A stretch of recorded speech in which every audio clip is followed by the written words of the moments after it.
नमस्कार दोस्तों, स्वागत है आप सभी का मेरे इस YouTube channel build with Rana ji में। मैं अनिल राणा आप सभी का मेरे इस वीडियो में बहुत बहुत स्वागत करता हूं। आज हम लोग इस वीडियो के माध्यम से माइक्रोसॉफ्ट एक्सेल के बारे में जानने वाले हैं। फ्रेंड्स, आप में से जितने भी लोग कंप्यूटर का इस्तेमाल करते हैं या फिर जो भी कंप्यूटर की पढ़ाई कर रहे हैं, उनमें से शायद ही कुछ ऐसे लोग होंगे जिनको माइक्रोसॉफ्ट एक्सेल के बारे में नहीं पता होगा या उन्होंने अभी तक माइक्रोसॉफ्ट एक्सेल का नाम नहीं सुना होगा, क्योंकि माइक्रोसॉफ्ट एक्सेल कंप्यूटर में इस्तेमाल किया जाने वाला एक ऐसा एप्लीकेशन या प्रोग्राम है जो कि डाटा मैनेजमेंट में बहुत ही बड़े पैमाने पर इस्तेमाल किया जाता है।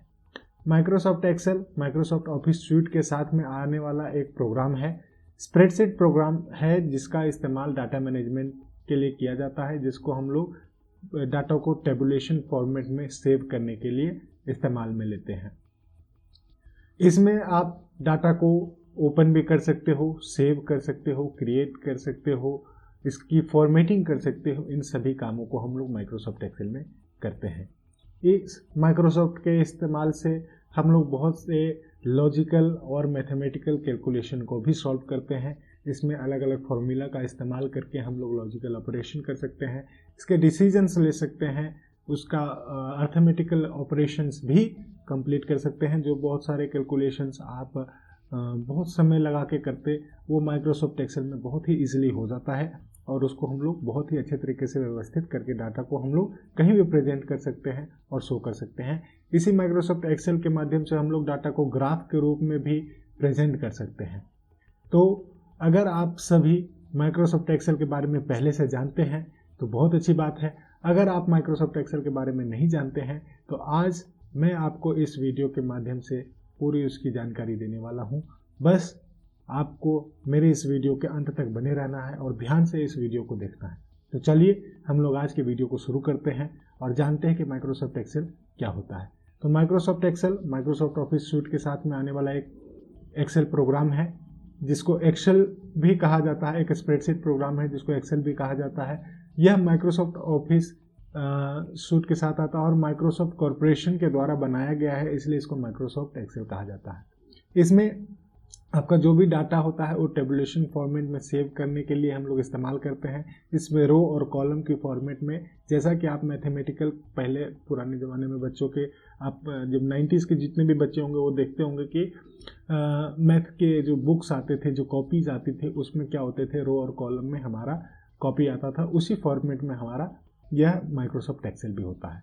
तो पुराने ज़माने में डाटा को मैनेज करने के लिए, व्यवस्थित करने के लिए रजिस्टर में रो और कॉलम बनाई जाती थी और उसी में डाटा को सेव किया जाता था। सेम उसी प्रकार से इलेक्ट्रॉनिक वर्कशीट के रूप में ही एक्सेल काम करता है। जैसा कि पुराने हम रजिस्टर में एंट्री करते थे, उसी तरह से हम लोग अब इलेक्ट्रिक वर्कशीट में हम लोग डाटा को एंट्री करते हैं।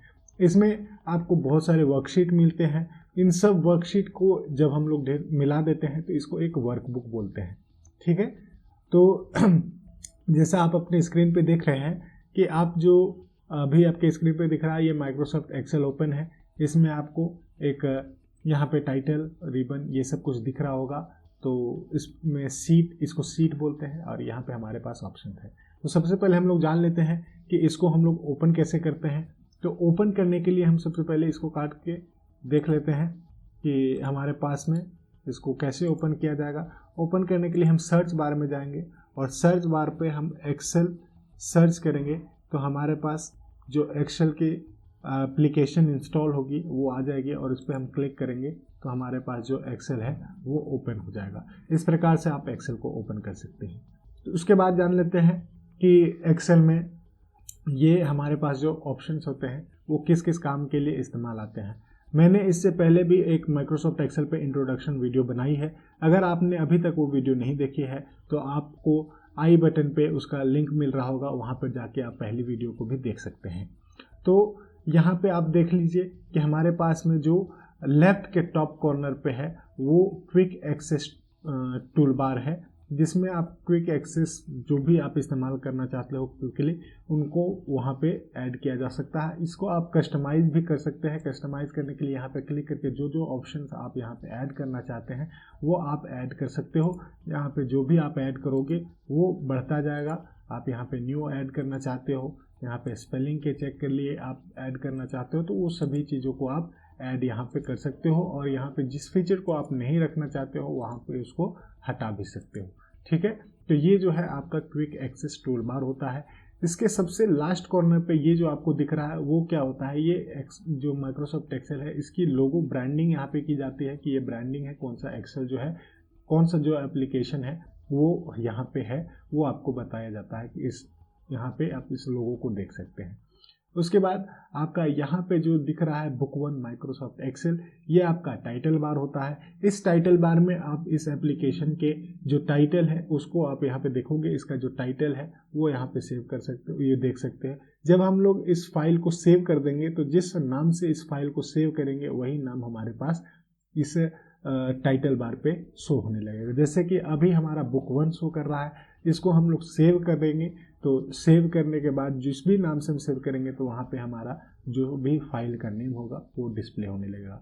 तो जान लेते हैं कि इस फाइल को हम लोग सेव कैसे कर सकते हैं। सेव करने के लिए आपके पास यहाँ पे एक फाइल ऑप्शन दिया हुआ है। इस फाइल पे जैसे ही क्लिक करेंगे तो आपको बहुत सारे ऑप्शंस खुल जाते हैं, जिसमें save, save as, open, close, info, recent, new, print, send, help, option, exit, इतने सारे ऑप्शंस आपको मिल जाते हैं। तो यहाँ पे आप सेव पे क्लिक करेंगे। सेव पे क्लिक करने के बाद में आप जहाँ पे भी इसको सेव करना चाहते हो वो लोकेशन आप चूज़ करोगे, किस लोकेशन पे आप इसको सेव करना चाहते हो। तो आप हम यहाँ पे इसका एक अलग से फॉर्मेट हम लोग देख लेते हैं, बना लेते हैं। एक्सेल की फाइल MS एक्सेल की एक फाइल बना लेते हैं और यहाँ पे हम लोग देख लेते हैं टेस्ट नाम से डाल देते हैं, टेस्ट फाइल 1, और इसको यहाँ पे सेव पे क्लिक कर देंगे। तो जैसे ही आप सेव पे क्लिक करोगे तो आपका फाइल सेव हो जाएगा।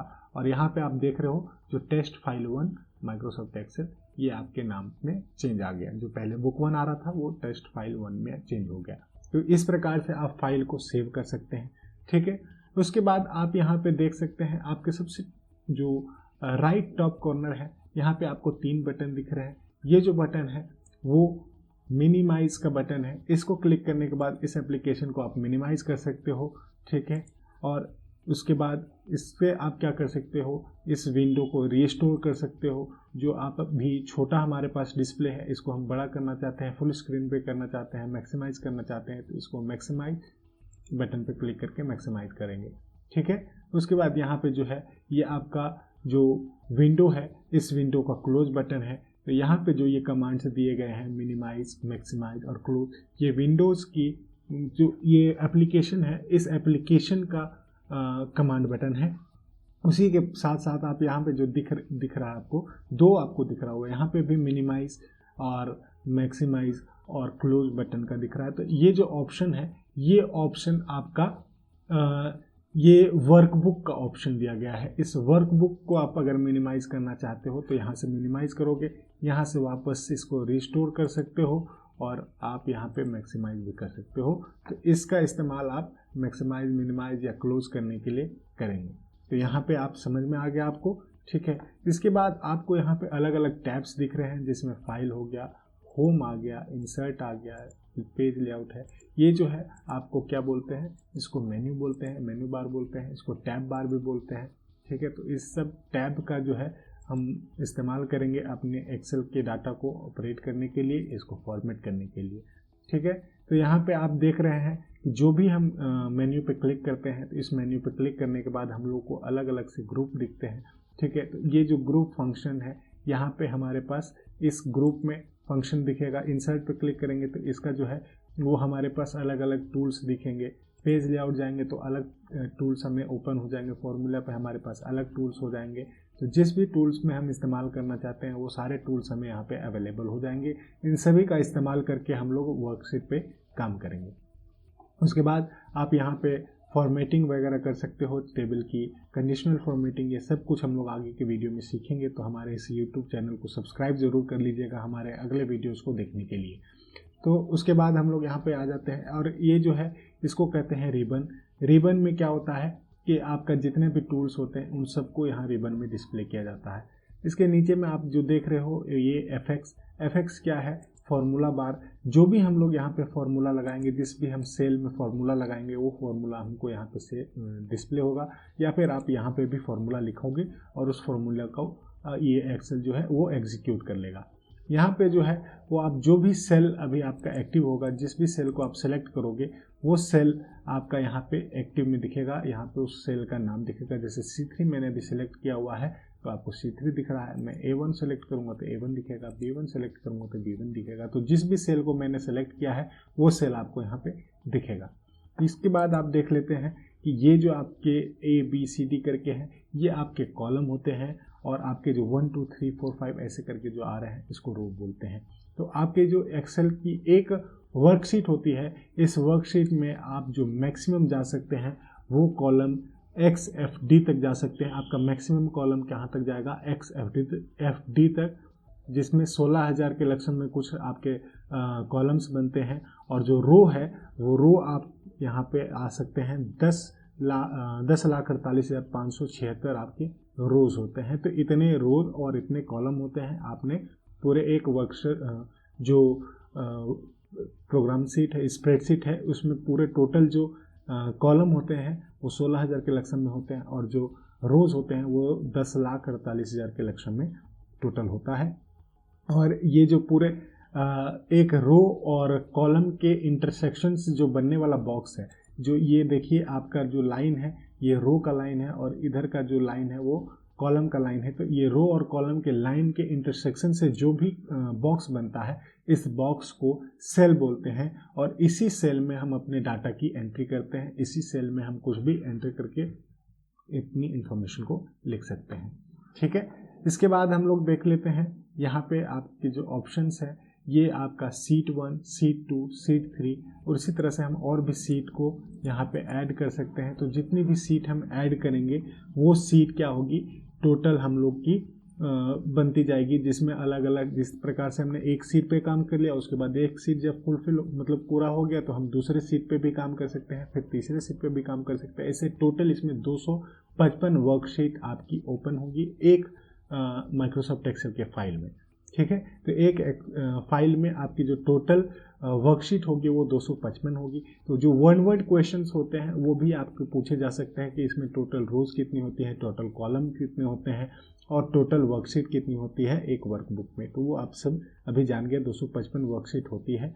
उसके बाद यहाँ पे आप जो देख रहे हो ये आपका स्क्रॉल बार होता है। आप यहाँ पे स्क्रॉल बार पे स्क्रॉल करके आप इस वर्कशीट के ऊपर नीचे के कॉलम में जा सकते हो। आप यहाँ पे इसको स्क्रॉल कर सकते हो। ये आपका वर्टिकल स्क्रॉल बार होता है और यहाँ आपका हॉरिजॉन्टल स्क्रॉल बार होता है। ठीक है, तो आप स्क्रॉल बार के बारे में जान गए कि ये क्या होता है। उसके बाद यहाँ पे आपका एक जूम स्लाइडर होता है। जूम स्लाइडर का काम क्या होता है कि जो भी हम लोग ये सीट है उसको जूम कर सकते हैं। यहाँ से आप इसको जूम को कम कर सकते हो, इसको यहाँ पे एडजस्ट किया जा सकता है। जिस भी प्रकार आप इस्तेमाल करना चाहते हो इसको आप इस्तेमाल कर सकते हैं। उसके बाद अगर हम इसको सेलेक्ट करना चाहते हैं किसी भी रो या कॉलम को, तो सेलेक्ट करने के लिए आप जैसे भी देखिए जिस कॉलम पे भी आइएगा तो आपका जो सिलेक्शन का जो प्लस वाला बटन है वो एरो में बदल जाएगा। इस पर जैसे क्लिक करोगे तो आपका जो ये कॉलम है वो सेलेक्ट हो जाएगा। ठीक है, और ये जो आपके दिख रहे हैं 1 A B C D ये सब क्या होते हैं, ये कॉलम हेडिंग होते हैं। ठीक है, कॉलम हेडिंग कहाँ तक जाता है, XFD तक। और ये जो आपके दिख रहे हैं 1 2 3 ये आपके क्या होते हैं, रो हेडिंग होते हैं। और अगर हम किसी रो को सिलेक्ट करना चाहते हैं तो रो को सिलेक्ट करने के लिए आप इस बटन पे जाइएगा तो यहाँ पे आपको एरो बटन दिख जाएगा, उस पर जैसे ही क्लिक करिएगा तो आपका जो टोटल इंटायर रो है वो आपका सिलेक्ट हो जाएगा। अगर आप इस पूरे ही वर्कशीट को सिलेक्ट करना चाहते हो तो यहाँ पे आपको एक देखिए ट्रायंगल का बना हुआ है जो निशान है, उस ट्रायंगल पे क्लिक करेंगे तो पूरा जो वर्कशीट है वो आपका सिलेक्ट हो जाएगा। इन सभी सिलेक्शन का इस्तेमाल हम लोग आने वाली वीडियो में देखेंगे कि किस प्रकार से करते हैं। तो हम लोग जो सेल है इस सेल में अगर मूव करना चाहते हैं, दूसरे सेल में मूव करना चाहते हैं तो आप दो तरीके से कर सकते हैं। एक तो आपके जो कीबोर्ड में एरो बटन होते हैं, उन एरो बटन का इस्तेमाल करके आप अप डाउन जो है लेफ़्ट राइट इस तरीके से आप सेल में मूवमेंट कर सकते हैं। और जिस भी सेल में आपको डाटा की एंट्री करनी है उस सेल में आप वहाँ पे जाके इसको क्लिक करेंगे तो ये जो सेल है वो एक्टिव हो जाएगा, और जो भी एक्टिव सेल होगा उसका एक्टिव सेल का यहाँ पे नाम आ जाएगा, और नाम आने के बाद यहाँ पे आपका जो एक्टिव सेल है उसी में डाटा की एंट्री होगी। तो ये आपने एक एक्सेल के लिए ओवरव्यू देख लिया है, ठीक है। इस टूल बार में अगर किसी भी तरह की आपको चीज़ समझ नहीं आई है या फिर आप इसको और भी कोई डाउट रह जाता है तो आप हमें कमेंट सेक्शन में ज़रूर कमेंट कीजिए और उसमें बताइए कि आप कौन कौन से टूल्स के बारे में नहीं जान पाए हैं। और आने वाली वीडियोज़ में हम लोग अलग अलग फार्मूला लगा के इसको सॉल्व करेंगे कि अलग किस प्रकार से हम लोग फार्मूला जो है वो इस एक्सेल में लगाएंगे और उसकी फॉर्मेटिंग किस प्रकार से करेंगे। तो आज की वीडियो के लिए इतना ही। बने रहिए हमारे साथ और देखते रहिए हमारा channel build with Rana ji, और वीडियो के अंत तक बने रहने के लिए बहुत बहुत धन्यवाद। अगले वीडियो में हम लोग देखेंगे इसमें एक डाटा की एंट्री करके और अलग अलग फॉर्म्स को हम लोग तैयार करेंगे, ग्राफ्स बनाएंगे, ठीक है। कंडीशनल फॉर्मेटिंग और फार्मूला सभी चीज़ों को हम इस्तेमाल करके अपने वीडियो में पूरा एक्सेल को बेसिक से लेके एडवांस तक सीखेंगे। आज जितने भी बेसिक ऑपरेशंस होते थे कि किस प्रकार से एक्सेल को आप ऑपरेट कर सकते हो, ओपन कर सकते हो, उसके बारे में आपने जान लिया है। अगले वीडियोज़ में हम लोग इसको डाटा के ऊपर में ऑपरेशन करके भी देखेंगे। चलिए आज के वीडियो में इतना ही। धन्यवाद बने रहने के लिए।